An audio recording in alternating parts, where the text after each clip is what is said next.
Assalamu alaikum and welcome to Building a Virtuous Community with the Mainstay Foundation.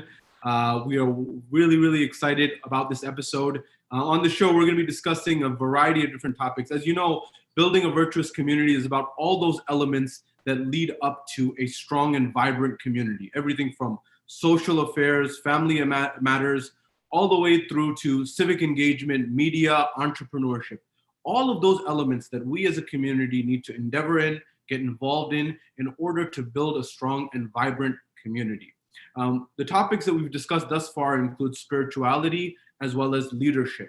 Today, we're going to start a very important conversation and one of the very important elements of developing a strong and vibrant community in North America, in Europe, and throughout the world.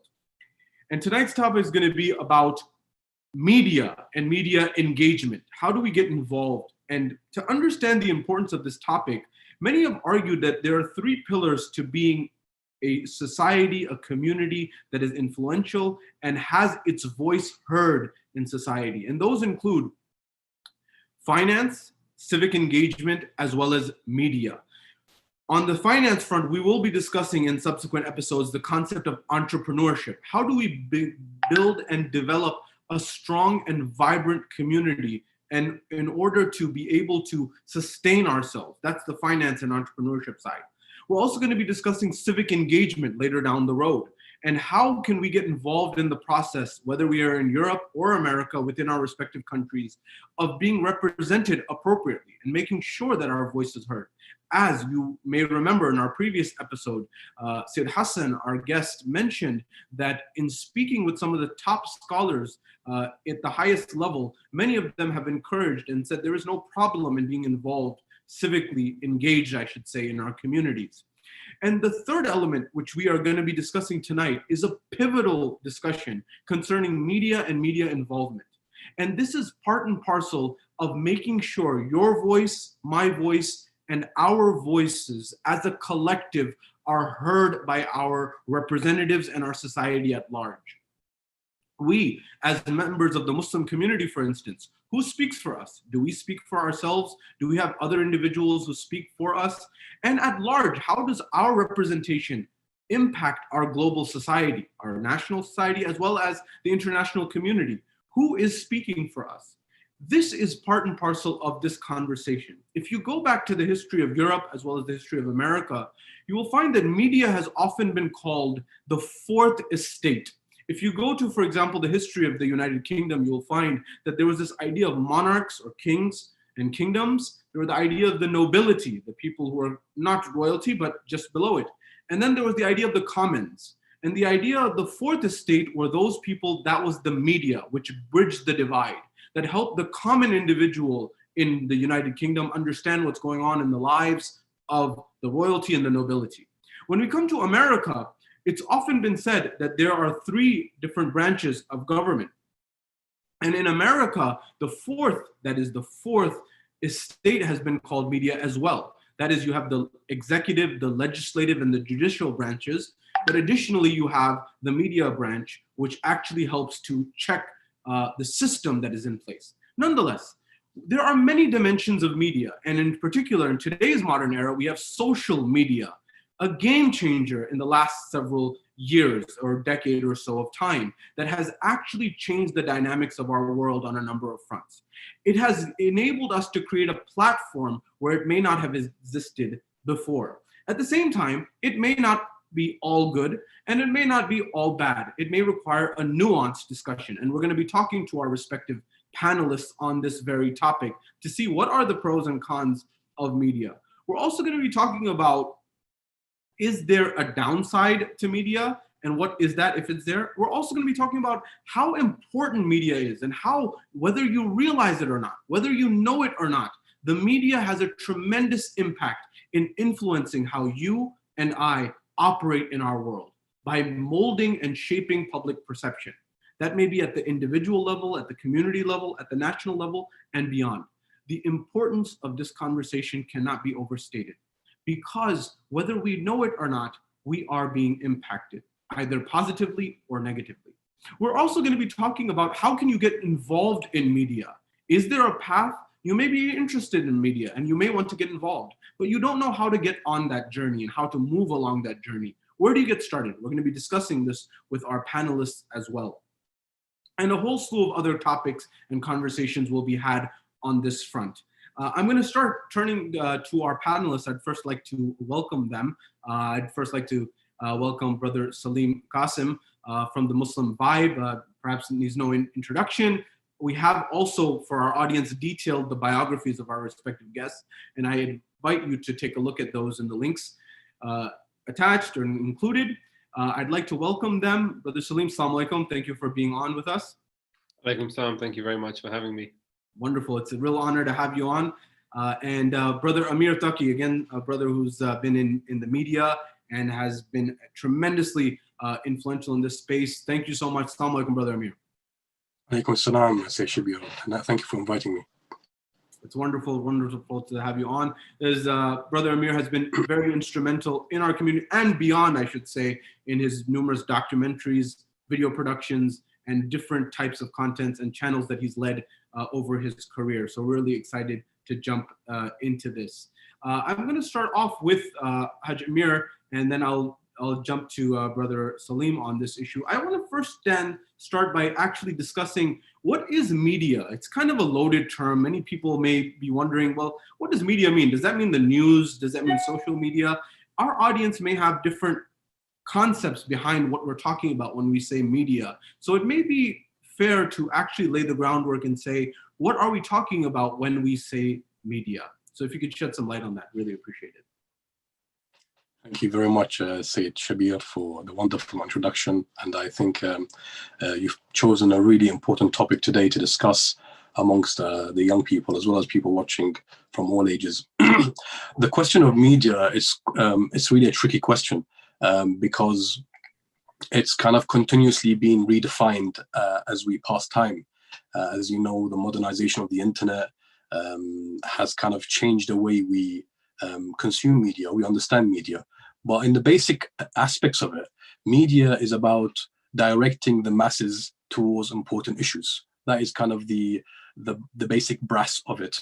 And so if you understand the mass media or the media organizations or mainstream media, when they were established, the kind of general consensus was that we are there to inform people about pertinent, important matters that relate to them. So that's why I think really, obviously now that's evolved because you have social media, you have, people journalism, people can speak out individually. You have now smaller platforms, you have niche platforms, you have religious channels, specific sect channels. So in essence, they all relate to the same issue. It's about directing people to what is important. Now it comes back to the issue of what is important, and that's a debate that we can probably have during this discussion, inshallah. Excellent, excellent. Very, very well stated. So it's a very broad demeanor and dynamic and subject, but we're going to narrow it down and refine it by talking about particular aspects in this conversation. Thank you for highlighting that. Coming to Brother Salim, I wanted to highlight a couple of things. From the Islamic perspective, media has been is something that may not have been addressed directly, but perhaps indirectly. If we look at some Islamic motivation around the topic and the idea, there's this idea of, for example, making sure that you're concerned with the affairs of the Muslims. We have the prophetic tradition that actually highlights that, if someone wakes up in the morning and they're not concerned with the affairs of the community, of the Muslim community at large, they are not a Muslim. فَلَيْسَ بِمُسْلِم. That person may not even be considered a Muslim in the grand sense of the word. So why is it important for us, defining this term media, why is it important for us to be aware and actually have a pulse of what's going on in our community, our society, our nations, and our world at large? Please. Bismillah. Thank you very much again for the opportunity to speak with both of yourselves. And like Brother Amir said, I think it's a very important topic, and it's one of those things where when we talk about the media, it's like everyone knows the media, whatever. But I think understanding our relationship with the media and how we engage with it is very important. So mentioning that hadith that you just brought up, I feel like it can be very easy for people to overlook or to brush aside, I guess, things that we see in the news, because often it's very grim, it's very negative, and can sometimes be quite difficult to stomach. But like you mentioned, we have this Islamic imperative that we have to keep up with the affairs of our brothers around the world, and we're blessed in a sense that the time that we live in it's a blessing and a curse, but it's one where, you know, information and news is accessible at the click of a button. Within seconds, you have information from the other side of the world traveling here, and you just think about on a community level with regards to finding out about someone passing away. Before, it would take a couple of days before news had made it out, and you know, it was quite a slow process. Now, within minutes, almost everybody around the world has been alerted that an individual has passed away, and it's, as I said, it's provided us with an opportunity to be able to really engage with a much wider range of information and news, especially in so many different formats. And I think understanding and appreciating that is the first step. But then the second step is thinking about how we process that and what we do with the information. Because it's one thing to just consume and leave it there, but then it's about the next steps. And I think action is really important, and reflecting on our own process within that. Very, very well said. Very well said. And I think understanding that dynamic is perhaps at the heart of this conversation. I'm going to come to Brother Amir, and then I want to actually come back to you, Brother Salim. I wanted to know your personal journeys as well. What brought you into media? Why did you consider a career in dedicating your life to this domain and this space of media? And perhaps maybe even being trailblazers on this front before others may have even delved into it. Brother Amir, you want to highlight that? What brought you to media? I think myself, I've been from a young age interested in always finding innovative ways to reaching the young, kind of young English-speaking communities. Living in the UK since 1993, I always wanted to speak to the people, younger people in the community who I felt could not understand the kind of native language that was spoken in the centers. And of course, I was, I find Islam as a true way of life, and I wanted to share that with people. And I find that sometimes the centers don't provide, especially the topics picked or the language used is not really conducive to the Western young mind who's grown up here, kind of trying to dabble with the idea of a second generation, parents can't speak English. And so they don't have an identity. And that's why I've always been fascinated by this. And I started with print media almost 20 years ago. I sound a bit old now, but when I was 16, I started a youth magazine. And we printed 5,000 copies and distributed in different centers. And a lot of the people that were on the editorial board are now very active members of the community. So I later went to documentaries, and then obviously I was involved with Ahl Bayt TV for 10 years, essentially kind of in the role of a co-founder. I was involved in the establishment, the kind of outlined the production vision, how it was going to work, what content to film. And at that time, as you said, it was very primitive in terms of, English Shia Muslim media. It was very kind of, social media was non-existent. It was mainly television channels. And that's how we started. Obviously, the challenge was very difficult, but it comes down to the core point that I raised earlier, is if you are passionate about a story, if you're passionate about an element, then you should share it with people. So it kind of comes after the brass of if you're going to carry knowledge, then you have to share it with people. That is kind of the common principle that Islam propagates, that you shouldn't just be a knowledge carrier. If you're passionate about social justice, if you're passionate about religion, if you're passionate about jurisprudence, theology, news, current affairs, justice, oppression around the world, whatever it may be, then that is what media allows you to do. It allows you to project your passions into a wider audience. You're effectively trying to spread that message and get everybody as engaged as possible. And the challenge then, and we can discuss it later, is that how do you do it effectively? How do you spread that message to the effectively in the right way? And so in our experience of almost 10 years, we had to travel around the world to all the continents, filming in America, in Africa, in Europe, Far East, Middle East, obviously. And, that brought us into a lot of experiences. We saw a lot of things. But to us, really, it was the core motivation for me is that how could I tell people about Islam in a way that they haven't experienced it before. The tool of the media that we have now allows us to tell stories differently. Maybe 100 years ago, it wasn't the same. And even in 100 years' time, the way content is projected will be different. And, maybe books or publishing was something, 50, 150, 100 years ago. But now, obviously, everyone knows that reading is on the down, or people do listen to audiobooks. So really and truly, it's about looking at what is impactful. And media, by that time, is and was and still is one of the most important ways of reaching your message. Now, obviously, media now has again, it's developed, it's moved forward a lot. It's allowed people to establish their own YouTube accounts. They can make their own videos. People are making a living on YouTube now. They produce their own content. So really, it's a very vast. So my journey really is here, and it's something that I'll continue to do, inshallah, in the years to come with many different projects. Excellent. Thank you for sharing that personal journey. And it seems like you started really young, and the impact it kind of.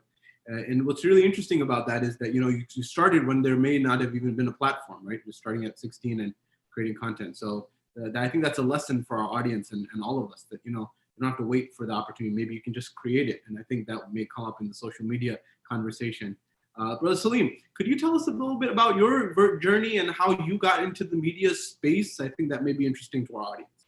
So, despite competing with Amir in terms of white hairs, I'm a little bit younger than him.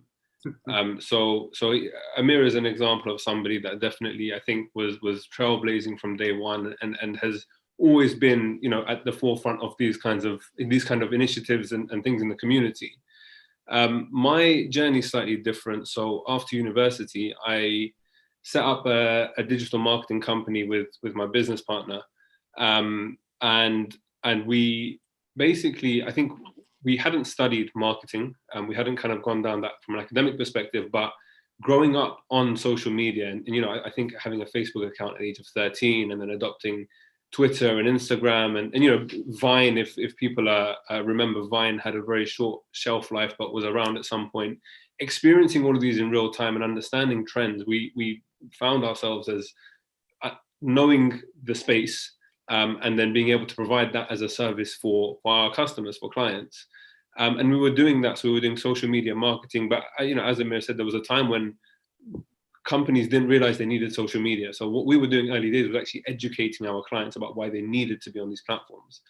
And then about a year and a half into it, we kind of thought, okay, this is great. Alhamdulillah, we're putting food on the table at home, but we also want to create something or use our skills to be of benefit to the Muslim community, to leave to leave something by way of a legacy, or just impact and use our skills to change the digital narrative of Muslims in the West. And that's pretty much where the idea for the Muslim Vibe came from. But prior to that, we had both been involved in various different kind of community initiatives and everything else. But it was at that point where we kind of merged our professional skills and area of interest, and also our passion for the community, and came up with the Muslim Vibe. And I think, when Amir is talking about his experience over the years and the various projects at Ahlul Bayt TV as an example, I think it's incredible to see the journey that we've come on as a community, and that the timing of everything has been very, I think, significant and important. So we started, I think, 6 years ago now, and at that point, and still now today, social media plays a huge and pivotal role. But even the framing of our platform today is very different to how it was when we launched, if that makes sense. So you've got TikTok as an example of a social media platform that we currently don't exist on. And it's still like we're trying to come to terms with it. Should we be on it? Should we not? But the thing that I think people today are starting to appreciate, and even in terms of traditional publishers and TV channels and everybody else, is that social media plays a key role now in disseminating information and promoting and marketing and whatever else. And so I think it's important that anyone kind of thinking about this space is trying to be right at the sort of the heart of things. So it's, it's really keeping up with trends and everything else, and it's just a constantly evolving game. Like Amir said, right? It's constantly changing, and we just need to adapt and get involved. But yeah, that's a brief insight into my own personal journey, I guess. Excellent. So I know we have viewers on both sides of the pond in the North America as well as in Europe. So I want to just kind of give the American perspective. I'd love to hear on the European perspective from you. Maybe I'll have to give this to Salim, and then I'll hear from Amir on this as well. That the idea is, look, when America was founded, it was basically in the foundation that there was a freedom to press. That was just part of the Constitution of the United States. And it was enshrined in that you need a free and fair press in order to operate a democracy. That's just part of the nature of the beast. And there are examples. For example, if we go to the era and time of Teddy Roosevelt, the US president, they were able to solve many challenges.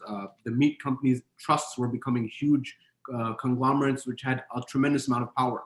And they were controlling dynamics, the prices and things of this nature. And by using the press in a positive way, they were actually able to be a force for change in order to help the common individual on the ground. But this is the American narrative about what press is and what's the importance of press in a democracy. How do people in Europe, and in particular in England, see the press? What's the relationship between media, the press, and journalism for the European, or particularly the English Republic? So it's very interesting, because obviously we discussed this just a little bit before, and I think the way that things are framed in America is always extremely different to how things are framed elsewhere. So it's we know this freedom of speech and freedom of expression and democracy and all these like grandiose terms. We don't think in those terms in the UK. I think that there is this appreciation in the UK that we have freedom of press, and we have. I think when people think about the media here, we think about the left wing, the right wing, and the kind of middle ground, or whatever that is. I think fundamentally everybody knows that even amongst the tabloids and the mainstream journalistic platforms in the UK, there are kind of lines that there are sides that people are on. So some are more left leaning, some more right leaning, and people very interestingly gravitate towards the platform of their choosing, and then chooses to kind of embody those values. So we have stereotypes about Daily Mail readers, or the Sun readers, or Guardian readers, or Telegraph readers, which generally I think remain quite true. And even like in terms of how people vote, it's very segmented to an extent based on what mainstream media platform they consume. I think interestingly, the direction that we're going in now is towards this, like Amir mentioned right at the beginning, this kind of citizen journalism or independent journalism, where we have the advantage of platforms being, or I guess the playing field being leveled, where nowadays anybody can start a website, anyone can start a Twitter account, a Facebook page, whatever it might be, and start producing content or start reposting content or whatever. And it's just about how appealing the content is, that people might consume it or not. As I said, coming back to kind of the original notion that you put out, it's framed very differently. I think media plays a hugely important role and is at the forefront of everything nowadays. But it's not seen with that kind of there's no patriotism attached to our media here. I don't know. I mean, Amir, tell me if I'm getting it wrong. But yeah, it's a different framing, I think. Yeah, please, Amir, do jump in on this. Like, how is media perceived on the other side of the pond? So we have a unique setup in the UK. And, we have something called the TV license, whereby we pay a certain amount of money per year, and majority of that goes towards the BBC. And that, I think the BBC has a budget of £5 billion roughly per year. I'm not sure if someone might correct me if I'm wrong, but it's a humongous budget that they have, and that allows them to, of course, not charge advertising. Now, the remit that the BBC has is quite different. They tend to produce content without really considering the commercial aspect of it. So sometimes they would spend a huge amount of funds on documentaries to discuss evolution, or for example discuss the changing aspects of the planet, and that they would spend £1 million was documentary, but they would just air it, they would air it once. So there is a kind of a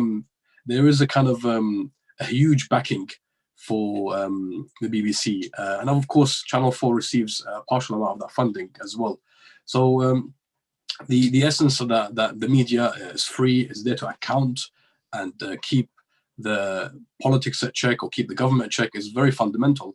But I think really that we're scoping the media into a very small pigeonhole. Really and truly, it's not just news that we're concerned about. The media is what you consume. What comes on TV, and news is a very small portion of. You have this whole huge empire of dramas and documentaries and animations and cartoons and children's content, and that is really before we had only 5 channels in the UK. We had 4, then they put Channel 5, and now the options are magnanimous. You can choose. There's thousands of channels to pick from. There's on-demand facilities. There's free. There's paid versions. There's free versions of on-demand, like Netflix or YouTube, and so on and so on and so forth. So the challenge with all of that, and I just want to come to a point that I'm really be concerned about, is that the whole of the world media, in essence, if it was there and set up initially as a voice or as a way to ensure that people are directed towards the truth, or the media is there to discuss important aspects or important issues. I feel like now the media has moved towards a very commercial perspective, and they're there to sell either newspapers or to ensure they have high ratings, and that's why it's all about sensationalism. And this is really the biggest downfall for media, because generally human beings, they're attracted to war, they're attracted to fury, they're attracted to sex, and generally it's like our attraction to sugar and salt and fat, and just people just want to know, and that's why these clickbait articles have been go around. They get millions of views. Content is controversial, news headlines are controversial, and you can see that developing, and that really puts the kind of the worldview into a risk, because everybody is being driven with a very liberal kind of understanding of life, and for you to veer off that discussion or that perspective or that paradigm, you're straight away frowned upon. And this is why you have these social media plays a good role in one essence by providing an alternative view. So, for example, I don't know if I can mention his name, but big newspaper proprietors that own multiple channels or multiple newspapers, they essentially control a certain narrative, and it's very difficult for us to have an alternative narrative without having these small, without us engaging media through social media or through websites or through content that we create. So really and truly, I just feel like media is such a humongous, huge dinosaur, and that we don't know how to tame, and it's very difficult. It's roaming around within our communities, and it's propelling a certain amount of content, not just solely about Muslims. That's it's not about news. It's about the content that is kind of broadcast on these lenses. It sometimes really is not conducive to a Muslim identity. And that's where the problem. So, sorry, if I can just jump in and just add to what I'm saying. I 100% agree. I think if we broaden the conversation, and you mentioned platforms like Netflix as an example, I think what is happening nowadays very well on the sort of the part of the kind of liberal agenda, let's say, is that content is being put out where the moral values are determined by the content creators, and as mass consumption takes place, this becomes the norm. So I think that's the thing, and like Amir is saying, when you look at things that are at odds with Muslim values, it's very difficult when all of our kids' friends, for example, are watching a particular show, and there are problematic elements in it, be it sex, violence, language, whatever it might be. And you don't want your kid to feel left out by not letting them watch it, but then by them watching it, they're consuming that, and that kind of the morality or lack of is something that will also permeate into them. And I think that's the worrying thing, that like we live in this age where there's this desire and this need for us to consume media so rapidly and with such sort of ferocity that we're not stopping to think about what this impact is actually having on us. And it's quite a scary notion, I think, to be honest. I think those are some very, very power points from both of you there on a lot of fronts. I want to tie this in with the idea or the concept of Islamophobia, right? There's been a lot of data that shows that if you want to eradicate Islamophobia, one of the best things that you can do is befriend a non-Muslim. If you're a Muslim yourself, befriend a non-Muslim. And in America in particular, most Americans don't know a Muslim. They may know a Muslim by name, but they may not actually have a relationship with one. So if you don't really have that relationship, it's very easy to manipulate that narrative through whatever means. So just becoming a friend, one Muslim and one non-Muslim becoming friends can reduce Islamophobia by 50%. The reason I'm saying that, and to tie into Amir's point about media being much broader than just news or newspapers or things of this nature, shows, that is television shows, have done more for causes of certain communities, have done a lot more than even the news. Like if I tell you a statistic about something, it may not hit and resonate as much as seeing a TV show. The example that's cited is a show called Will and Grace that did much more for one particular community than it did for a lot of other, things didn't do it for them. Similarly, having a show that shows Muslims in a positive light as a natural family, that is just part and parcel of the fabric of the United Kingdom or the fabric of America, can go a long way to normalize things. And obviously on the opposite end of that, programs on Netflix or any other platform for that matter, that paint Muslims, for example, in a negative light, can have a tremendous impact on how people perceive them, either consciously or subconsciously. So I think that's a really, really important point. And I want to kind of get into that. And you guys highlighted something. I had read a book by Ryan Holiday called Trust Me, I'm Lying. It was like Confessions of an Media Insider. And he was talking exactly about this idea of how blogs have emerged. And the idea was that, advertising and advertisements, you can it's all become commercialized in some sense. And so it's not even about being right, it's about who's first. And verification becomes a challenge and a problem. I remember reading about a group of guys who actually put out a false statement on the internet. And they just wanted to see how easy it was to get this to circulate and become normalized. And they literally went online and posted something that the average adult eats 4 or 5 bugs during their lifetime while they're sleeping or whatever it may be. And then this started circulating. People started believing in it, and it became normalized to the point that people were sharing it and like, oh my God, I didn't know that.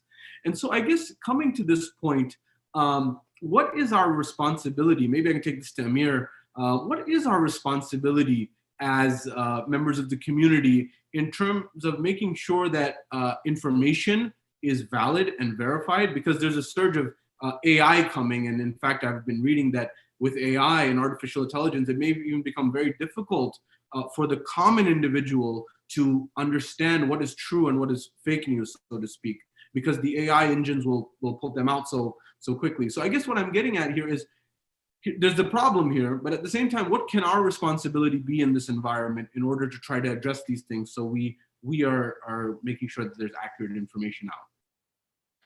So again, it's a two different discussions. One discussion, if it's news-based and there's kind of that messaging, the hidden messaging within, you mentioned Netflix, and there's so many examples that took place. It either impacts politics, like we had the Brexit issue and the whole kind of how news was used, or how headlines were used to, in essence, kind of sway votes.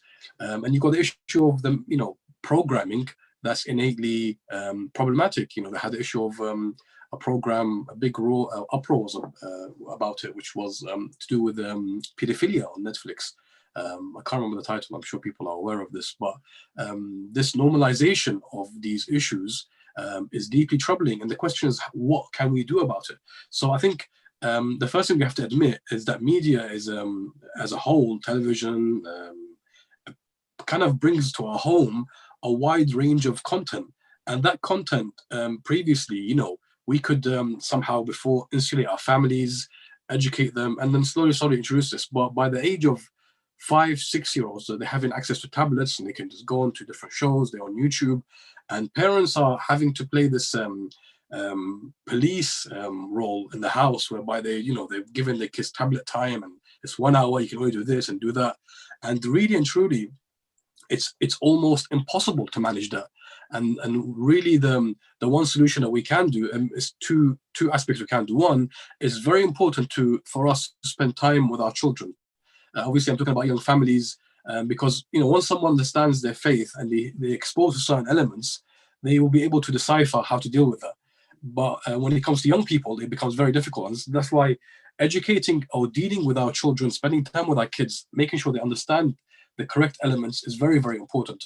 The other aspect of it is, of course, is that people are not going to abandon social media or media. And that's why we have to be also at the forefront in content creation. We have to be at the forefront and being very innovative. We have to be very creative. We have to be aesthetically pleasing.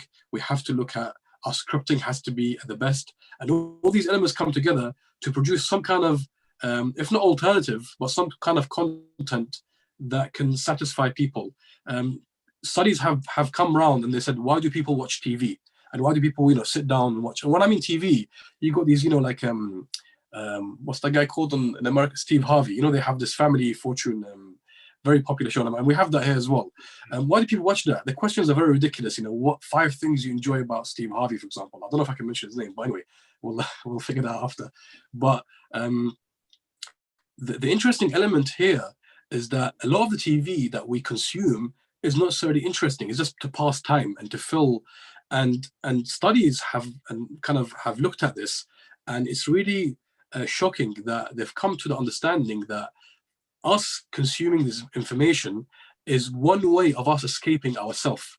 We just because we don't want to account our actions, or we don't want to deal with our daily issues, to get away from our worries, we sit down and watch hours of content that is relevant, you know, meaningless, and potentially harmful to our soul, to our identity, just so that we don't think about, you know, our issues. We don't think about our problems. We run away from this. We put the control on, and suddenly we're just different world. We're laughing, we're chilling, and this is deeply problematic, because Imam Musarak says that if you do not review yourself every evening, you're not one of us. It's obviously, you know, it's not like that cutthroat, if I would say, but generally speaking, if you look at it from the kind of general meaning of it, is that you need to be reflective.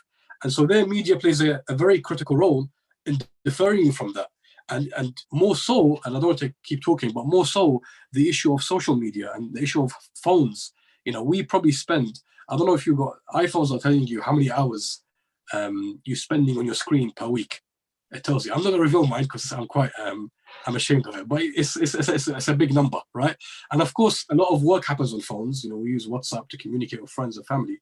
But sometimes when we get to Facebook, or we get to platforms like Instagram, the way they built the algorithms there is that they're there to keep you watching content, and they watch, you know, it's either comedy or cooking or whatever it may be, something to hook you in, because if they hook you in for the longest period possible, advertisers will pay them money to get on their platform. And so it's designed to make you addictive to the platform. So it's very, very worrying. Obviously, the work that Salim does and the work that I do, it cannot compare to the work that's been out there. You know, it's way irrelevant. It's so small. Our content is mainly educational, inspirational. That's the kind of, they do dramas and comedy and stuff that, you know, everybody wants to watch. So really, it's a big challenge. Even if you compete with them in content, it's not enough. You may have to make sure you have to educate your community so that when they get exposed to it, they're able to, you know, consume it, take what's good, and push aside what is not. Excellent. Thank you for shedding light on that aspect. Salim, I wanted to come to you on this. I was reading the book News by Alain de Botton, a philosopher, and he was talking about this idea of when you look at the news and you look at our dynamics, and sociologists have talked about this for some time, that the news can actually make us, it can make us actually anxious and depressed about our society. And the reason that can happen is because the news discusses anomalies in society, aspects that are like extremes. robberies, shootings, killings, these types of things. But at the same time, there may be a positive element of the news. And that's something that we may want to consider and may want to take on board. I want to take the example of economic news, for example, right? A lot of times it's focused on, for example, numbers, like, a 3-month running average and metrics that are focused and geared towards investors, people who may be subscribing to some of these channels. But behind these, there are actually lives and implications. If I can use the example of COVID in our world today, there were over 100,000 cases in the United States and over 400 and about 472. I actually remember the number when I was looking at the news just the other day of deaths. 472. Almost 500 people died. And sometimes we can get lost in the statistics. Those are 472 families. Those are not just individuals or statistics, if you will. Those are people that are impacted. So Salim, in journalism, where is that balance, if you will, in terms of the lives impacted and telling the stories of individuals versus getting caught up in the metrics and the statistics and kind of glancing over things? Where does media responsibility fall into this? So before I address that, actually, you made an interesting point earlier about Islamophobia and representation, and you cited the example of Will and Grace. There's actually an interesting initiative that's been set up in the UK called the Riz test. So it refers to Riz Ahmed.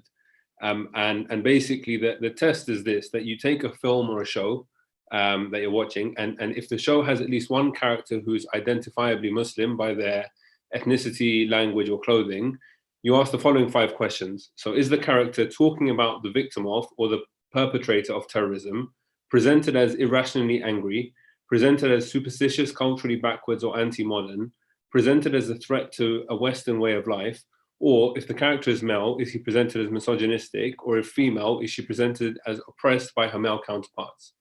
Now, if the answer to any of the above is yes, then the film or TV fails the test.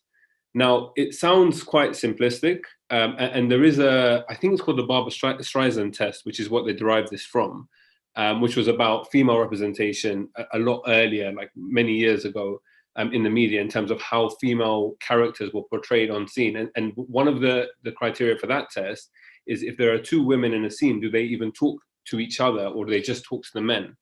And what's fascinating is that when you run this test through TV shows or films that you watch, you'll find so many of them fail. So the website, if you Google the Riz test, you can see their website, and on there, they actually have reviews that I think people submit where they've reviewed films and spoken about these elements.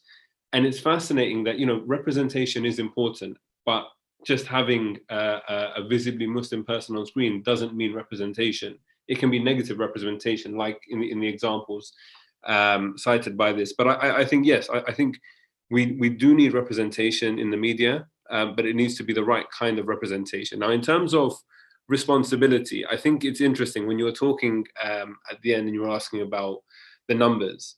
I think what's really interesting from our side is that, when we're putting together an article or a video or a podcast or whatever it might be, you're kind of weighing up 2 things. On the one side, you're like, what can we do to maximize engagement and clicks and everything else?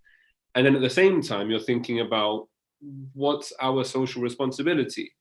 And we found ourselves in a position where, like you were saying, when we have negative news stories, especially about Islamophobia, things that kind of feed and fuel that anger inside people about the state of things today, that does well. Like, people click on that, they engage with that, they share that, because there's a real kind of anger there. So it's very easy to go down that route. But I've in speaking to people, I've had feedback, and people are like, oh, it's always just negative news you guys push out. And we have a responsibility, and we're at a stage where our platform currently, we have, I think, a following of just over 1 million across our social media networks. And so within that, there are 1 million people, in fact, well, many more because people share and engage, but at least 1 million people who subscribe to our content, who expect or who are trusting us to paint the narrative for them. So it's very easy for us to sensationalize and make things, really extreme, whichever way it might be. But actually, there's that importance that, you don't want people to be on edge. You want people to be happy. You want people, you need to represent obviously what's happening, but at the same time, the way that you phrase things, the language that you use, and the framing of it's really important. I think, we're lucky that when we operate in an independent media space and we control the narrative, we're able to have that impact. My fear is that, when you talk about, especially in the UK, the tabloid media, you have certain newspapers that are known for shocking headlines. So there was one sensational headline that was, they had to apologize about after a short while, but it was something like 1 in 5 Muslims support jihad or something like that. I can't remember. It was quite an inflammatory title. And then the apology they did, weeks later was on like page 13 in like a bottom corner, and it was that big. And that was, the media regulators holding them to account. But there is that fundamental duty, I think, that we have when we're in the media space to act responsibly. But that's more of a personal duty than anything. And I think the worry is that if people don't have their own kind of moral compass and code, which they abide by, then it's like anything is game, right? And we have tabloid papers in the UK whose sole aim it is to find out the juicy information as quick as possible. And they've been caught wiretapping people's phones, doing all sorts of things. And all they do is they'll chastise the individual journalist, kick them out, but the news entity still exists. So there is a huge problem, I think, when it comes to that space. But it's an ongoing battle, I think. I think you highlighted some really important elements of the equation. You reminded me that same book that I mentioned earlier, Trust Me, I'm Lying, Ryan Holiday, he actually highlighted the blogs. There's been data collected on this, and there are certain emotions that when invoked, tying in with Amir, with what Amir was saying about, the focus, what's the goal here? For it, the goal depends on the platform, right? So if I have a startup, I have a particular goal or something like that. If my goal is profit maximization, there's going to be certain things that I look for. So he actually mentioned in that book that anger has been shown to trigger action. So if there's a headline or a title that elicits anger in the viewer or the reader, they will take action. Followed by fear. If there's something that induces fear, people want to protect themselves from fear, and they'll click on that.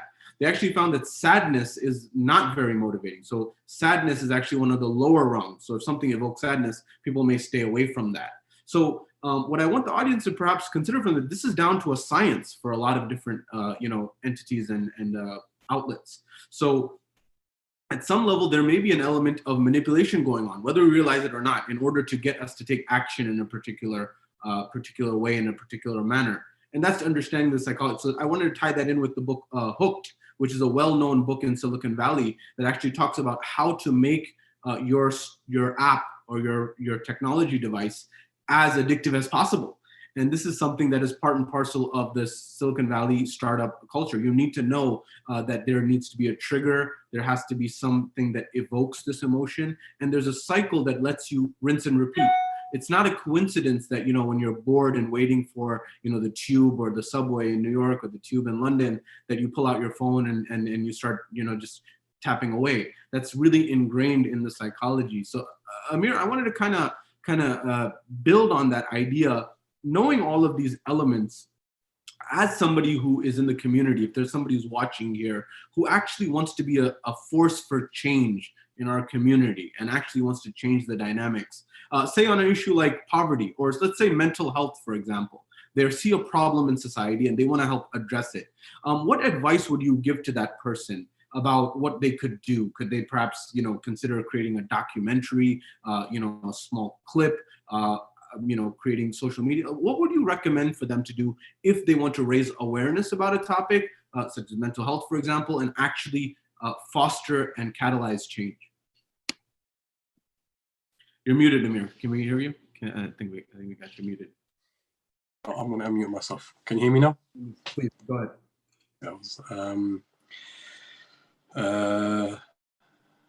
I think, of course, young people who want to make a change about issues they feel very passionate about, the first thing to do is obviously read up as much about it as possible. There's no point being a commentator or trying to discuss something when you don't really understand it. And of course, for platforms like Twitter, if you're posting something very kind of relevant, or you're posting something which is very well researched, then people will kind of gravitate towards you.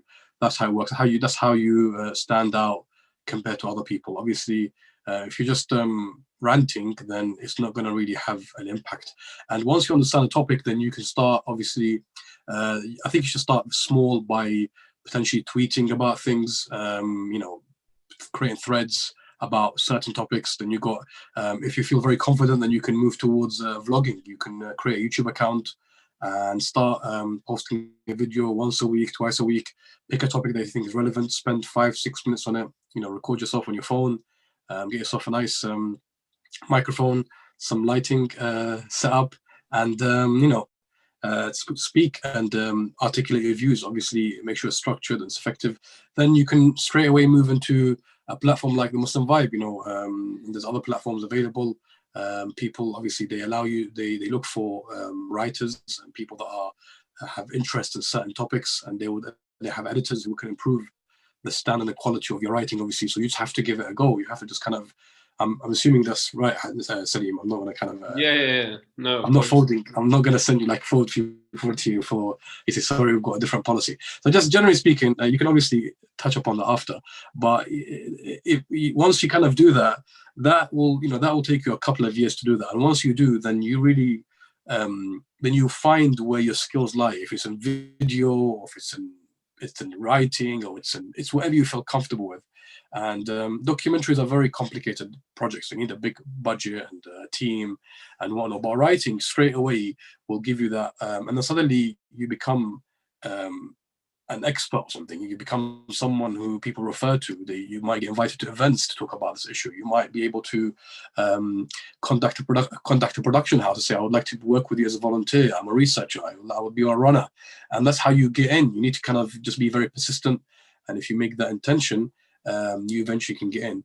But I just want to discuss, so add a second point to what you said, Sayyid, Shabeer, and I think the issue of the whole debate of should we then bother with mainstream media? Should we kind of, what's the point? These guys have a skewed agenda, they're commercially driven, they're kind of very much into very liberal values, they promote non-Islamic concepts. Why are we engaging them? Let's let them be, and we just live in our own circle. And I think, Sayyid, you mentioned a very important issue, is that in America, they're asked to befriend one person and who's a non-Muslim, and just educate them about Islam. I was speaking to an American commentator a few days ago, and I said to him, listen, what's the problem in America? Why is there so much? Why is there 70x million voted for one guy and another 74 million voted for another guy, and they're both polar opposites? And they say there's a lot of ignorance in America. There's a lot of issues where people have not been, they need to be educated, and really the onus is down to us. And so sometimes being in these big institutions, although they have a huge agenda, and whoever they may be, but you being there, you may gain the experience and eventually be able to influence. So it's a really two-pronged attack. Start with local journalism, get involved in local, Muslim or non-Muslim small, websites that have a very good reach, and you can easily get in if you're good enough, and then work your way up. And really, it's about passion, being passionate about a certain topic. If you really believe in something, I met one of the best producers, one of the best directors. His name is Michael Wood. He's produced a number of documentaries, including Shakespeare, 3 parts. He's done the history of Alexander the Great. He's done the history of India, the history of China. And obviously, one of his most famous documentaries was Saddam's killing fields, which outlined the massacre that took place in Karbala and across Iraq in the 1991 uprising. He was given exclusive footage of that attack. If you remember the car driving towards a shrine, that famous footage was given to him, and he used that in the documentary. And so I said to him, what did you graduate in? Interesting enough, he's a big filmmaker, and he gets commissioned by the BBC and big channels. I've done Anglo-Saxon history from Cambridge University. It was Oxford University. I'm not either one, but it's one of top university studying something like history. And obviously he's taken his passion, and he said, I want to share this. I want to make history accessible to people. And he's taken very complicated. I tell the story to everybody. When I went to his office one day, and he had a bookshelf in his room, and there was at least 100 books on the Quran. I said, wow, Michael, you're really into the Quran. He said, I'm thinking about doing a documentary about the Quran, so I want to get through these first before pitching something. to the BBC. And so, he has to engross himself into something so well that if you're going to talk about it, you have to be an authority. And it's very difficult, but that's the type of person we need to be. Essentially, you're like becoming a scholar in that field, and you have the passion about telling that story to people. So if I can jump straight in, if that's all right, because I think I see the world very differently from Amir. In that when it comes to this stuff, I think, maybe it's an age thing, and we're not that far apart in age, but I think generationally, I feel really bad phrasing it this way. But no, what I'm getting at is that, the generation that I'm from, people jump into things.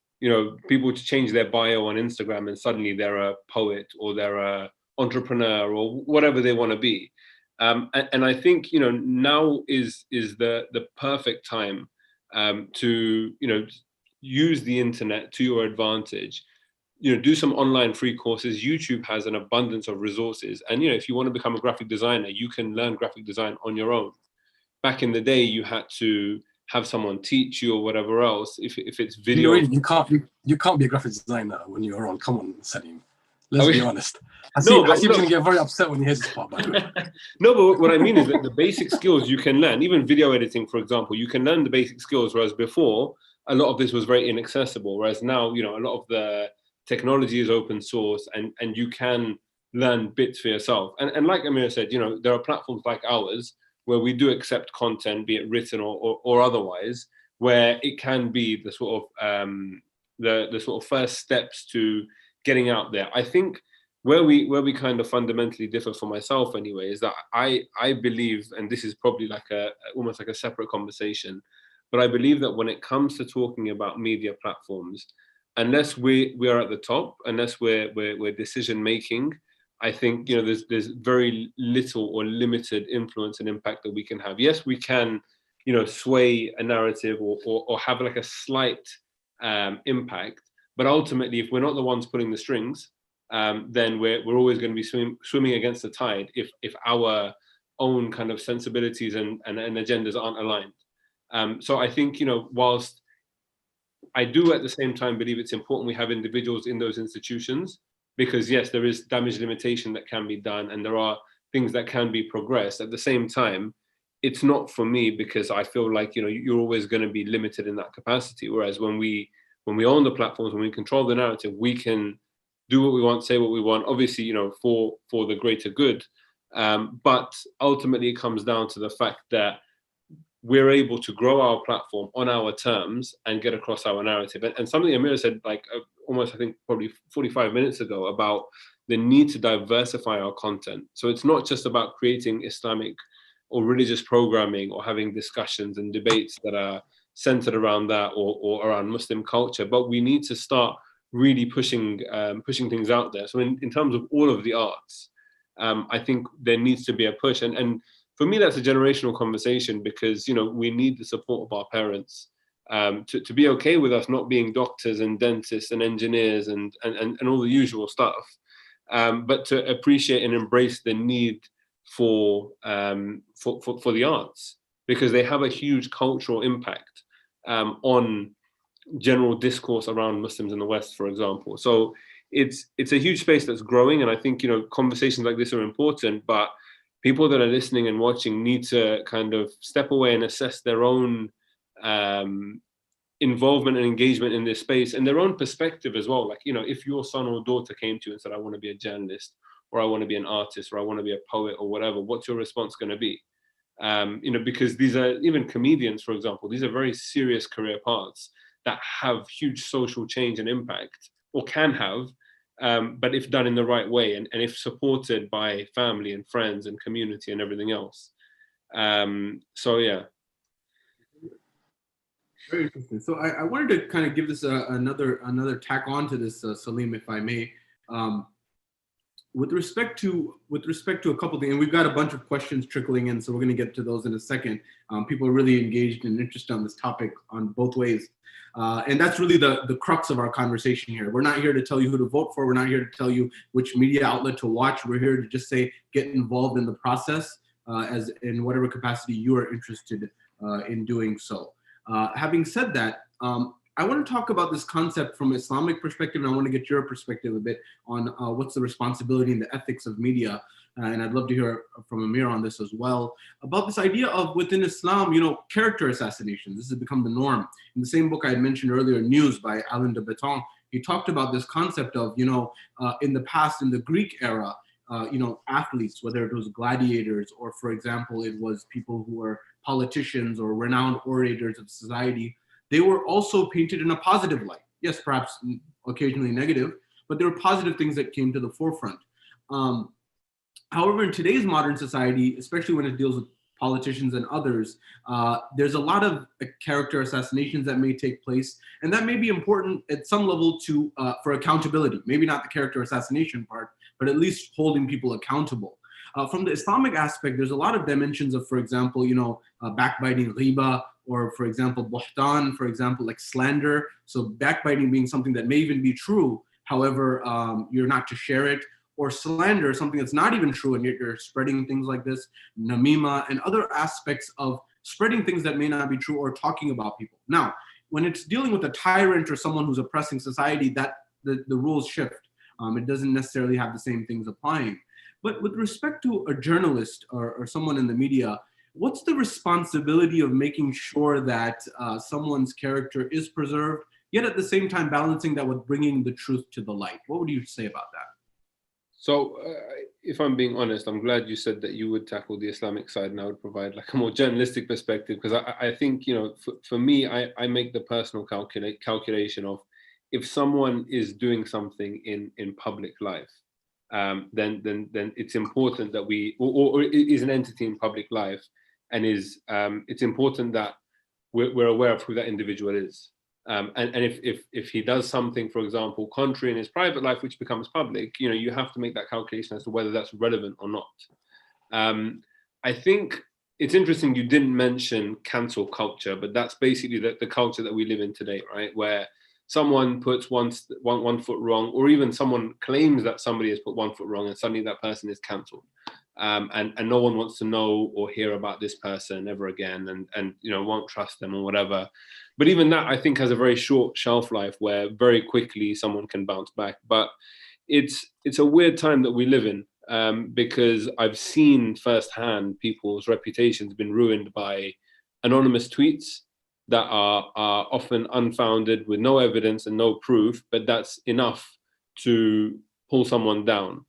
I think key to all of this, number one, is evidence and proof. And always, and like from a perspective of when we have a story, and there's always that thing, right? You're always rushing against the clock. So when you find out a piece of information, you're like, can we verify this? No, okay, but and you're trying to constantly make excuses. But I think verifying information is so important from a journalistic perspective, and making sure you get your facts right. And so it's something that whenever there's something that we want to get out, for example, but we're unsure of, you have to use the terminology like allegedly, supposedly, reportedly, so you're not misleading. But at the same time, we're also making the calculations. And in fact, like as a platform as well with the Muslim Vibe, we've always taken we've recently started taking the approach where we don't want to be at the forefront of things. We want to be at the analytical end of things. So rather than trying to break a story, let a story unfold, let's see what happens, and then let's talk about the different ramifications. Let's talk about the, how people have reacted to this. And number one thing I've always found is that when we've done that, we found ourselves being a lot more reflective and nuanced in our response, because in the heat of the moment, and there's been instances in various communities. I think I've lost you guys. Are you still there? Yeah. Okay, cool. You were both frozen in time, but it's all good. I think you were both just looking down at the same time. So yeah, when there's been in the heat of the moment, things happen, and suddenly as a community, you kind of don't really know what's going on. It's all a bit frantic. Responses all over the place. People are releasing statements. People are saying this, that, and there's theories left, right, and center. But then as time goes on and you get clarity on a matter, suddenly it becomes a lot more apparent what the appropriate response is and how to talk about it, and actually what the facts are. So I think facts, as I said, is what's really important. And it's unfortunate that, you mentioned the term fake news. We all know the origins of where that term became popular. we live in an era where, you know, you have individuals as heads of state, and fake news is sprung up from there. Do you know what I mean? It's kind of, for me, it's quite crazy. But yeah, Amir, if you have any thoughts, I don't know. I think that's a very fair point, and on building on that, I think everything and all the names that we've taken here are all allegedly, reportedly, and et cetera, et cetera. I think it's fair to say that. Thank you for that. Amir, I'm going to ask you some questions. We've got these questions trickling in left, right, and center. The first one I'm going to take to you is it possible to work in media part-time? Do I need to dedicate a career to it, or can I do it alongside other work? What would you say to that? So there's production houses that exist all over the UK and London and all over the world, and they focus on producing content for different channels and for different providers. And of course, you get these channels. These productions are obviously, you can work on a project that will last a month, and then you can move on and do something different. So it's not necessarily these production houses. They get jobs. So it depends on the volume of jobs, but you could take a part-time career in journalism. As I said, journalism or media is about you passionate about telling a story of something you believe in. So you can do that any time of the day and any time of the year. But as I said, most production houses, they do work on a freelancer basis. They hire the crews they need for a production, and that may last a month, 2 months, and you can come in as a researcher, as a runner, as a volunteer, just to get in and build your experience. So you can do that as a part-time basis, yeah. Salim, if you want to tag on to that? Yeah, I mean, with the Muslim Vibe, we have 3 full-time members of staff, but most of our contributors are freelance writers. Most are voluntary writers, but we do pay some people who are experts in particular areas. But there is, I think, an abundance of opportunities. And what I would say is definitely just reach out. If you are interested in doing something, often it's you know, media is, there's a lot of glitz and glam around the media space, but it's not a very lucrative business, I would say. And so, you know, getting out there, getting exposure is really important, but don't always expect to be paid necessarily, at least early on. But building that experience base is very important. And can definitely go a long way further down the line when you're kind of looking for serious opportunities. But it can be done part-time for sure. Very interesting. Thanks for that. And I think that is similar in the US. And there is I think the audience needs to perhaps consider there's a hierarchy and a ladder, so to speak, in media as well. There may be similar to other fields, right? Engineering or medicine or, for example, law. There's you know, if you enter law, you join a firm and you go up the ranks. Similarly, you may not expect to be at the top of media in the first day, but there is a path of progression, and there are different outlets. There may be radio, there may be print, there may be online. And with the online, there's so many different avenues that have opened up today. I think there's hardly any major corporations that don't have a social media manager or coordinator or something of that, or even a whole team today. So I think that's really important element of the equation. And of course, if you want to go into the mainstream, there's a route to that. And some people have gotten into that, and maybe perhaps that's something that one may want to consider. Thank you for that insight. The next question is, where is the most need at the moment in the Shia community in media? Is it religious, social, political content? And is this through social media or more traditional press? Amir, perhaps if I can give you this one. Where is the most need at the moment in the Shia community in media? In terms of genre, you can really argue that every field is lacking. You know, we don't have whatever's being done at the moment, and it's, alhamdulillah, whatever exists as a service is providing a good service, alhamdulillah. But of course, it's not enough. And really, you should look at your own expertise, your own kind of fascinations, your own interests. And it's not about trying to save humanity. It's about saying, what value can I add into this huge, humongous system?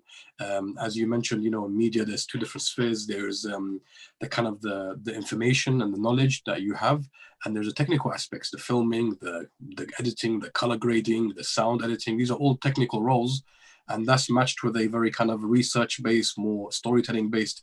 So it's a very vast position, but we really lack in a lot of aspects, be it in religious kind of educational content, be it for children, be it for be it politically based. So it's kind of it's all needed, and I would argue that priority is probably for children. For me, I think children's content is very much needed, and I think that kind of when adults they can decipher between themselves, they can read, they can ask questions, but young people, you need to kind of make a concerted effort to reach out to them and to make some, present them with something, present them something that they can consume and they can engage with, because people go to mosques and speak to the imams and the scholars and whatnot, but young people, they need to kind of they're like uncultivated lands, as the hadith says, and whatever you throw on it will potentially grow. So you need to kind of be involved in that educational process. Very, very well said. I think that's really so. So there's no shortage of places where people can actually start tackling. So I think maybe some introspection may be good to think about what is it that you're passionate about, and if you have a calling and a purpose, if you want to raise awareness about mental health, poverty alleviation, whatever that may be, social injustice. If you're passionate about it, start wherever you are and maybe build from there, because we have a long way to go. I think that's a really, really good message. Salim, if I can give the next question to you,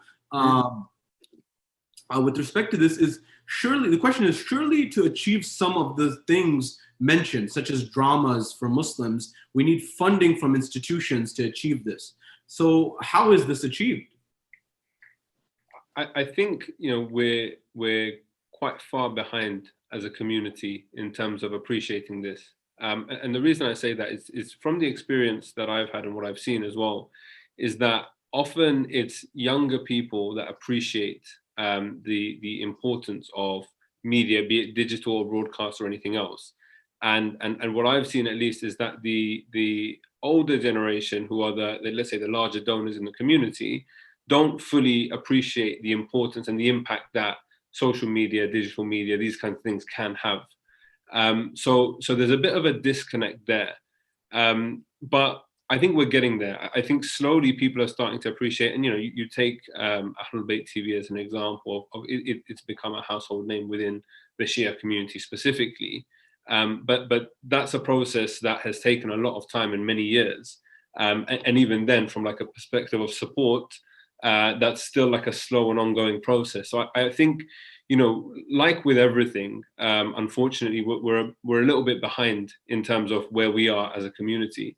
And so we need to quite rapidly, I think, grow and develop, and organizations and institutions need to start thinking quite seriously about this.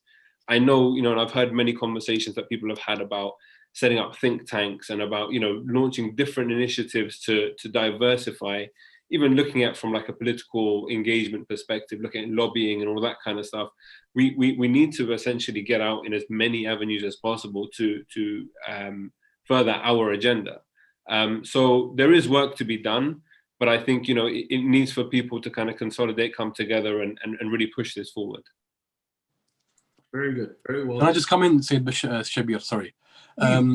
If you look at, for example, Netflix, they're carrying a lot of ethnic programming, and some other stuff. For example, the documentary Mehmet the Great that looks at Mehmet, the man who conquered Constantinople. You have obviously Ortugal or Revelation, I don't know what it's called.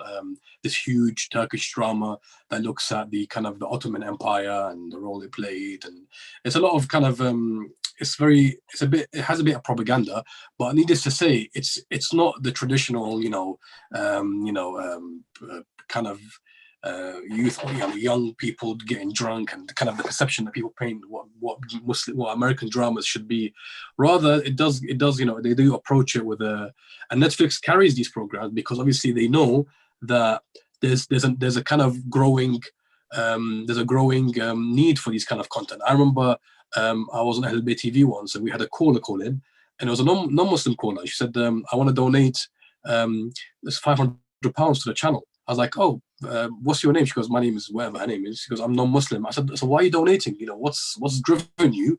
And she goes, I'm looking for alternative content. I've had enough of content that's immoral, driven, you know, kind of very, very sensationalist, very sexualized. It's all about fear mongering and pushing things down your throat. This is more about, you know, spirituality. I'm not saying, you know, non-Muslims used to watch a channel. I'm sure that some of them did. But the point being is that Netflix and other platforms would potentially air Muslim-friendly content. Now, it has to be somehow friendly, but at the same time, it can't be like where you're proselytizing, you're problem, you know, promoting religion. You know, I'm doing a documentary about the life of Imam Ali and he's the greatest man in the world. They don't accept that, so you have to be a bit nuanced in the way you approach the message. You give a bit of information, you take back a bit of information, try to balance the documentary or the program that you produce, so much so that they wouldn't see it as you trying to you know, promote your own faith. Rather, you're presenting a picture of an aspect of history that is very fascinating. And that's why I feel like getting into the mainstream media has its perks, because then you will understand how things work. And once you understand how things work, you can then, because a lot of the production houses that I've engaged with, they're all ex-BBC, ex-Channel 4 employees. They leave mainstream, they set up their own production houses, they get commission from the BBC or Channel 4, and that's how they make content. You know, they've built that relationship, they know how things work, and they are very successful at getting content on those platforms. So I think there's a bit of a debate here, and I'd love to, you know, continue this offline with Salim and other people who are interested to kind of see how we can do that, because it's not, I don't believe in dead ends. I think obviously the work's being done is very good, but we have to always be ambitious and see how we can navigate through things without, you know, the need of raising a lot of money, but work with production houses, giving them a pitch that can work for a non-Muslim channel, and trying to, you know, kind of do it in a way that shows us in a good light, shows important messages, shows a, you know, the ideal Muslim family, but at the same time, you know, try to give them what they want and balance it. It's very delicate. Very good. I think there's a particular point that you hit on that's really, really important, and I want to share this with our audience because the history of media is very old and it's very pertinent. You talked about like the content that's being created on some of the new mainstream platforms, Muhammad, like these types of. I remember reading Thomas Jefferson's Quran. It's about the history of Islam and America, and it talked about particularly how were perceptions about Islam and particularly the Holy Prophet developed. And Voltaire, the French philosopher and writer, he wrote a play that was entitled Muhammad, Mahomet. That was a drama. You know, theater at that time was the cinema of today, the movies that are shut down because of COVID, but they have a tremendous impact in our society. And he actually wrote that play, the book highlights that he wrote that as a form of criticism of Catholicism and its attack on Protestantism and the persecution that Protestants were facing in France. But he used the isti'ara, or he used the symbolism or the analogy of the idea of the Holy Prophet of Muhammad to actually criticize Catholicism. The proof and evidence of this is that the Catholic Church straight away banned that in Paris and France. But it took off in London and it took off in New York and in America. To the extent that during the Revolutionary War in America, between England and the United States, where France backed the United States, it was played on both sides. Until this day, the narrative about the Prophet was that false, fake character that was fiction that he created, but people couldn't decipher that this was actually him criticizing the Catholic Church as opposed to Islam in particular. Because anyone who reads that documentary or that play understands very clearly that he showed the Prophet as somebody who was a warmonger, and the Quraysh who were persecuting the Prophet and putting economic sanctions on him as the people who were victims. And anyone knows about Fateh Makkah and what happened in the conquest of Makkah. The Prophet, forgave everyone, and he was one who was the first to a peace treaty. But that sometimes gets lost, and in the public perception, these things wane. So if anyone has any question about the power of media and the influence of media, it's so tremendous that it may have residual ripple effects for centuries on end, which to some extent we're still facing till this very day. We have a slew of questions, and we only have about 10 minutes left. So I'm going to take these in rapid fire, if I may. I'm going to go to Salim real quick. The question is, do we not open ourselves to criticism from other communities if we enter the mainstream media, that is Islamic conservative values in a very liberal space? So there's some premises and implications and assumptions in the question, but I'll leave that to you. So obviously it's difficult to, as you say, it's quite a nuanced question. It's difficult to fully interpret, but I think fundamentally that comes down, for me at least, to a sense of security in our own kind of faith and our values and everything else. Yes, we are at odds. I think with the three of us are probably at odds in various different regards with regards to how we perceive things and our values personally. But that's okay. And I think, if we're able to, if we have that confidence and that pride within ourselves, in our values, we're able to enter that mainstream space and basically unashamedly say, take us as we are. I think we are able to, and there are examples, without getting into names, but there are examples of Muslims who have entered into the mainstream media and have managed to maintain and hold on to their values.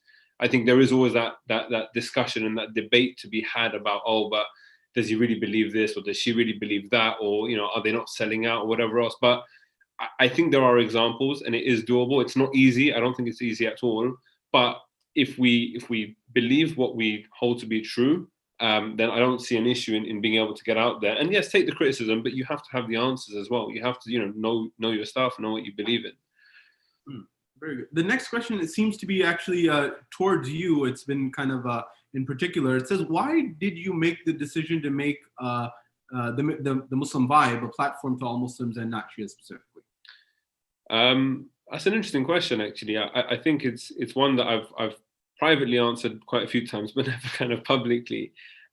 So in the same way that there are a lot of Muslim platforms that are Sunni-led platforms for a broad Muslim audience, I come from a Shia background, as does my business partner. We're a Shia-led platform for a broad Muslim audience. I think, this notion of the Muslim Ummah that we have is one that, the Prophet has spoken about at length, obviously, throughout his life. And we've even mentioned hadith today from the Prophet, peace be upon him, about this. And so I think, there's an unfortunate thing where at least within the Shia community, we at times stick to our own.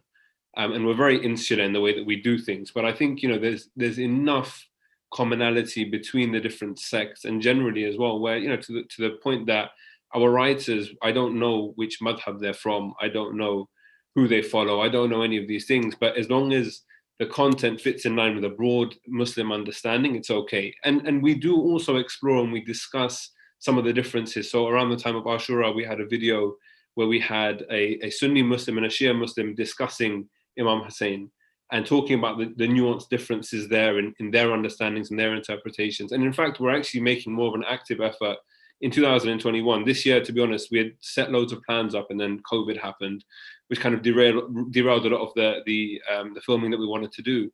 But we want to start sitting down, academics, scholars, even lay people, to have these discussions. Because I think what happens is that we have these conversations separately, and we never kind of come together and actually have that chat. Now, I have friends from all different sects of Islam, and we have these conversations on a one-to-one personal level. And yes, sometimes it can get a bit tense, it can get a bit difficult, but there's that mutual respect and understanding, which I think is really important. So I think, being able to have a platform that's for a broad audience, that doesn't seem to alienate one side or the other, is really important. And I think almost a bit refreshing, because what I've seen at least is that often minority, or just, often one group's narrative and perspective is completely sidelined in the Muslim space. And yes, often it is the minority, so often Shia voices are kind of marginalized. And so for us, even just our presence in the space has meant that other platforms, and I've seen it firsthand, have had to include narratives. So around Ashura, for example, because we've talked about Ashura and the significance of Imam Husayn and Karbala and everything else, other platforms have had to highlight that as well, because they've been called out on it. So it's about, I think, broad representation and all coming together and having these conversations, not shying away from them. So that's why we did that in that way. Very well said. Thank you for sharing that perspective. I think it will be very valuable to our audience to get both sides of the equation. Amir, if I can come to you on this one, next question is it more important to be in Muslim media or wider mainstream media? You can feel free to chime in, Salim, if you have some comments. I think I raised this issue before the discussion went live, and I said that if you can't, for example, if you can't set up your own platform or be able to kind of set up your own, because setting up a platform like, for example, Ahlul Bayt TV or the Muslim Vibe or any other platform takes a lot of time and effort, and it's not very, you need to invest a lot of money for you to become influential. And not just money, but it's just stress, time, effort.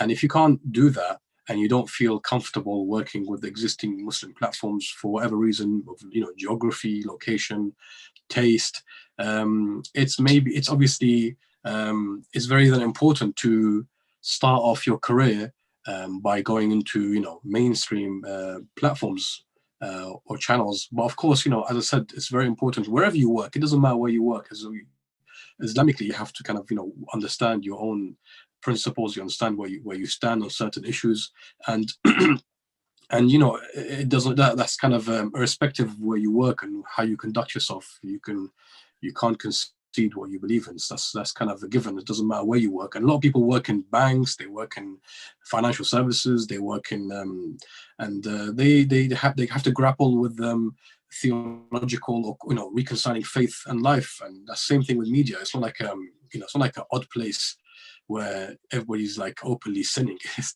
not like a big giant monster that we can't kind of engage with. It's probably, but at the same time, obviously, when I was on ABTV, we had a lot of people that started off their careers spending 2-3 years picking up the journalistic skills and then applying for jobs at Russia Today, Press TV, BBC. We've had people go to Channel 4. So we've had a lot of people that come, gain some skill, and it's a good opportunity for you to engage Muslim platform just to get a feel, because once you go and work there or volunteer, you suddenly are in the mix of at the sharp end of things. You could be potentially writing something and it goes online within a couple of weeks. So whereas if you go to the BBC, you're starting off as a runner who just the person who brings the tea and the coffee into production, and then then you're gonna they might give you access to Google to some research, and you're not gonna be able to impact anything. It take you a few years before you start making any significant contribution to any production. But when you get to smaller platforms, you're able to really make an instant difference. But as I said to you, some of the platforms, obviously, that the Muslim platform, because they're small, everyone does multiple tasks, so things get, the quality is not the same, and the kind of professionalism that you see in big channels, they have huge, you might be working with 10 people that have between them 100 years of experience of media. So when you work with people like that, you say, wow, it really rubs on you. And so that experience is invaluable. And I would encourage people to kind of try both out and see which one works for them, because both of them have a huge amount of value they can add to. Very good. I appreciate it. There's another question. I'm trying to go through these pretty quickly. Is comedy a form of media? Is it halal to be a comic? As I have heard of ahadith saying making jokes is looked down upon. I think I'll just take that one, just some perspective. It would be in good taste, right? There's the story of Imam Ali and the Prophet where they're eating dates, and the Prophet is reported to allegedly have been eating dates and putting the seeds next to Imam Ali. And he said that, Ali, how many dates have you eaten? He's like, how surprising. And the Imam responds in a way of saying that, it's interesting that so it seems that you're eating the dates as well as the seeds. And so I think the idea being that, in good taste, you definitely don't want vulgarity. You definitely don't want anything of that nature. But tragedy and comedy are two of the oldest forms of human expression, going back to the Greeks and before. Say Shabeer, it can't be haram in one instance if the guy can't make any jokes, because then you're pushing people. You're pushing people away. You got to be good at it. Otherwise, people will start cussing you. So what are you doing? That may be a form of oppression, but that you're destroying it. I know, for example, Dave Chappelle is a Muslim. He converted in 1998, and he's one of the biggest comedians in the world, at least in America. And he's obviously, there's some of the stuff he says is questionable. I'm not condoning his work, but and when they interviewed him recently, I think there was a clip that came on Netflix about his conversion, and he spoke very powerfully about Islam and about God and about faith. So and that's deeply influential. But I don't see any problem being a comedian. And there's a lot of Muslim comedians that we've met and worked with, and I think Salim is very close to a few. So it's and I think Salim wants to be a comedian, but unfortunately it didn't work out for him. Thank you for that, Amir. That's not true at all. Inshallah. Allegedly. Allegedly and reportedly, exactly. Should we promote? The next question is, and we're racing the clock. I just want to get a couple. I'm actually batching a few of these together because they're along the same lines. Sorry, go for it. One says, won't it be problematic to be outspoken through media in terms of backlash amongst the individual? I'm going to connect that with a couple of more questions. Should we promote media such as certain American shows which do present Muslims as progressive, but perhaps too liberal? They listen to music, have extramarital affairs, relationships, etc. I think Amir kind of highlighted some of that, and we kind of touched on that as well. That you know, it's not entirely a space where there's all vices, but it's not a perfect place either. I think there's a balance and a nuance there. But and the final element, or one of the elements, is isn't it more important to boycott the media? And we shouldn't be engaging with people who look down at us. So there's definitely an implication in that statement and an assertion that is the respected questioner's own. But I think there's a lot of sentiment there, and I'm going to pass that to Salim. Any thoughts on that? So to address the last point first, if I can, when we talk about the media, right at the beginning of the conversation, I think we were talking about the media being a means of disseminating information to like a wide audience. So independent media, be it Muslim or otherwise, is also the media. Platforms like the Muslim Vibe and various others come under this umbrella. I think, you know, the approach of talking about boycotting the media in that way is, I would say, a little bit almost irresponsible in terms of framing it that way, because the inevitable reality is that we consume media wherever we go, be it newspapers, be it TV, be it social media. It's impossible to stay away from media. And so I think, you know, to bury our heads in the sand and pretend like, okay, this isn't happening is problematic. I think we have a responsibility, whether it's just as much as appreciating and understanding what we're consuming and how we're consuming it and just being aware, or actually actively getting involved and, you know, writing or producing videos, or just, you know, using your Twitter account to raise awareness about causes. We are a product of a society that is driven by media. It's not something we can just get away from and boycott, because to boycott media would be to throw away your smartphone and use a Nokia 3210, if anyone remembers those. I think both of you are probably relatively old. Amir is definitely old enough to remember those. I told you about the comedy. He's got the you know, the comedian in him, inshallah. Wow.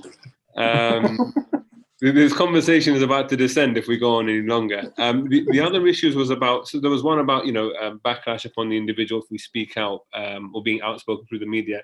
I think, again, I mentioned that previously, it comes down to having that kind of strength of character, especially when you're coming at it in a sort of hyper-liberal society, let's say, where our values are not necessarily aligned, being able to be strong enough in your faith. And to be honest, when I think about this, there's a clip of Mehdi Hassan at the Oxford Union debate, when he's asked on whether he believes that the Prophet Muhammad flew on a winged horse, the Buraq and whatever else, and he says yes, and like, you have people laughing in his face, but you know, like that kind of conviction in those moments where it might not be easy, and yes, you can be mocked and whatever else. But then also there's various elements of backlash, you know, based on our religion that we can get, but it's about having the answers and being strong in that space. And the final thing was about, I guess, we're talking about, you know, the liberal, yeah. So Amir had spoken about, you know, I think, again, with regards to content that is kind of very liberal and whatever else, that's the battle that we're fighting. And I think, you know, like I said, I always think about, and Amir was mentioning about our younger generations, we have to be mindful of what kids are going to consume.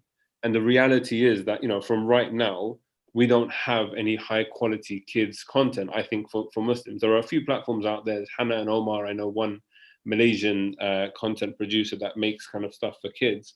But there's very little generally in that space. So the question is, in 5-10 years time, is anyone going to step up and change that?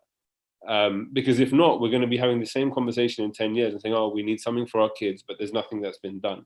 So it needs people to I think, invest in these spaces. It needs people to come together, put their heads together and create the content. And it needs the community to support and to really engage with this stuff. And I think all of that starts from an appreciation that we need this. Because once we start, then everyone can kind of fall in line and do their bit. But the first thing is like, okay, let's acknowledge that this is a problem that we need to address. Sorry, I feel like I spoke a lot there, but I tried to Very kind of good. just answer all of those as briefly as possible. No, well, thank you so much. You covered a great, I think you gave a great overview of that. I'm going to come to each of you for a last word, starting with Amir, and then I'm going to come back to Salim, and then we'll wrap up the show. I just wanted to highlight something. I think the comic question or the comedy question, there was a particular implication about being a comic as a profession. I would invite everyone to please refer to your marja on that, in particular to pick that as a career field. We're not giving any fatwas on the show. However, if you want to use comedy as a vehicle for something good, that there may be an opportunity to weave that in good taste. I think that's really what we were getting at, as opposed to a career. So please refer to your particular marja on that. At the same time, the boycott question, I think that's important because there is this idea or this notion of, if you're not at the table, you're on the menu, so to speak, that if you're gonna completely boycott altogether, is your voice being heard?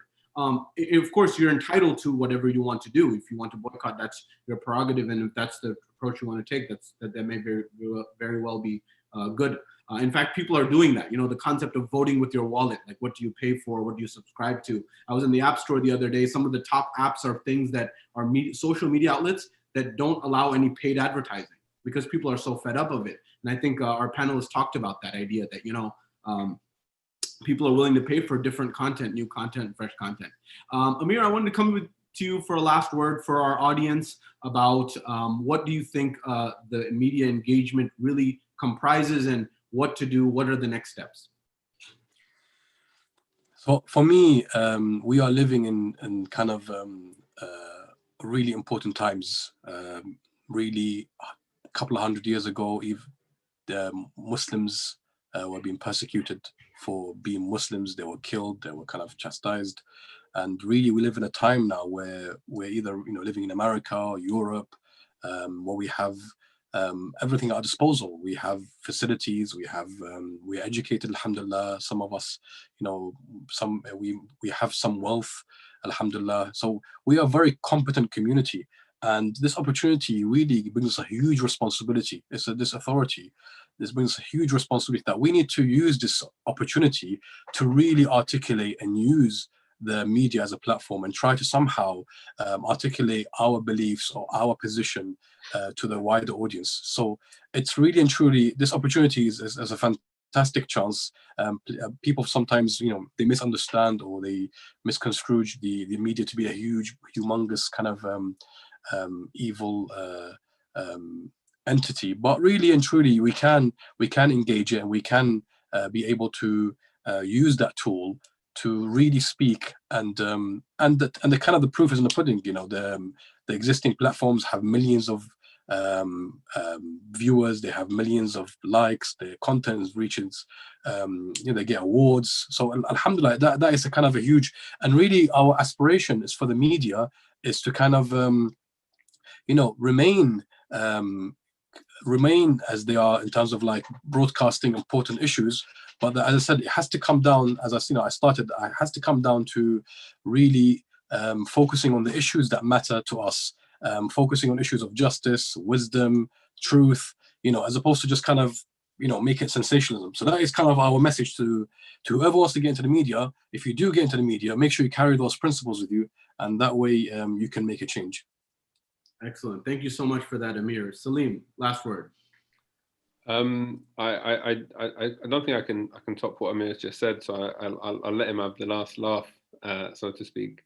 But no, genuinely, I think I wanted to thank you if we get the opportunity on behalf of Amir as well, because these conversations are important, and I think it's not just about sitting down on the day and speaking for an hour and a half, but actually people putting the thoughts into action and seeing how they can do something with this information, be it, even if it's just being aware and understanding sources. We spoke earlier about appreciating biases and where information is coming from and fact checking and whatever else.